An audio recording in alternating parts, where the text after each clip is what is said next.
Bonjour et bienvenue par ici. Aujourd'hui, j'avais envie d'évoquer avec vous le symptôme versus la cause. Euh, Parce que on peut avoir envie, souvent c'est ce qui peut amener à passer la porte de mon cabinet, de soulager le symptôme. On va mal, on est angoissé, on est stressé, ou alors si on vient me voir pour un soin énergétique, on a une douleur par exemple qui perdure et on voudrait la soulager.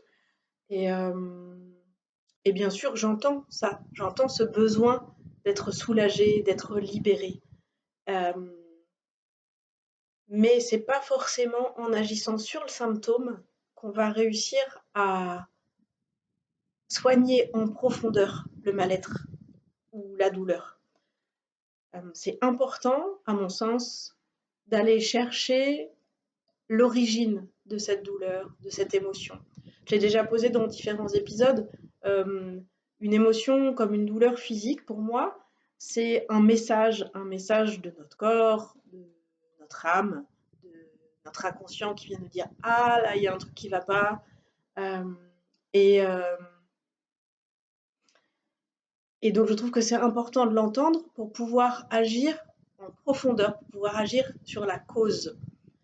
Agir et ou accueillir. Parfois, on n'a pas d'action possible. Je pense à, aux traumas qui viennent de l'enfance, par exemple, et qu'on vient retraverser à l'âge adulte sous différentes formes.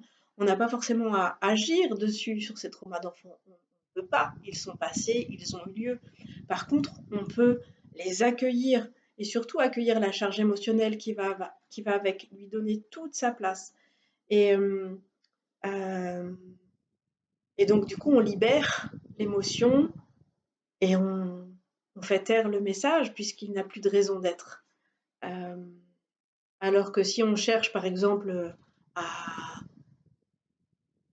à atténuer le symptôme tout de suite, sans mettre de conscience sur pourquoi est-ce qu'on a ça, le risque, c'est que, puisque le message n'a pas été entendu, il revienne plus fort, soit de la même façon, je pense. Par exemple, c'est pour ça que j'allais dire, je me refuse. C'est pas tout à fait vrai, euh, je suis vigilante quand quelqu'un vient me voir en soins énergétiques pour, par exemple, que je lui passe des verrues. Si je le fais juste comme ça, je passe les verrues et après la personne, voilà, les verrues disparaissent en quelques jours.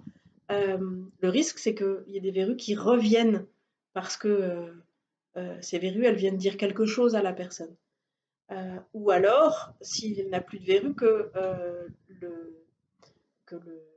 le symptôme s'exprime d'une autre façon, que le mal-être s'exprime d'une autre façon, avec, je sais pas, une crise d'urticaire ou j'en sais rien. Alors que si on vient mettre de la conscience, si on vient comprendre pourquoi est-ce qu'il y a des verrues qui sont apparues là, qu'est-ce que ça veut dire, qu'est-ce qui se cache derrière tout ça, là, le soin, il peut avoir une vertu plus profonde, un effet plus dans la longueur, dans la durée.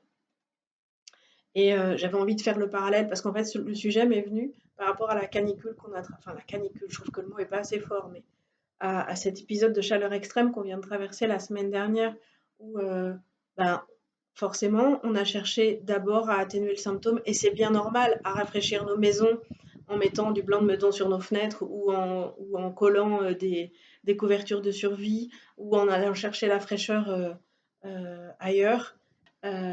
Et pour autant, la cause, elle n'est pas parce que nos vitres n'ont pas de protection. Elle est parce que on n'a plus assez d'arbres sur la planète et que c'est de ça dont on aurait besoin pour rafraîchir. Enfin, c'est un peu simpliste, mais c'est quand même l'idée est quand même là pour rafraîchir la planète et pour endiguer ce phénomène de dérèglement climatique.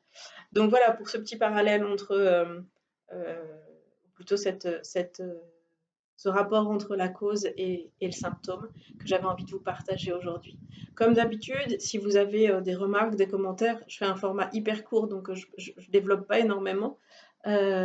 Si vous avez donc des réactions, n'hésitez pas à les partager en commentaire et je vous lirai avec plaisir et j'y répondrai ou en message privé si vous êtes plus à l'aise par ce biais-là. Ça sera un plaisir d'échanger et de prolonger la discussion. Je vous souhaite une belle journée, une belle soirée, une belle semaine et je vous dis à lundi prochain.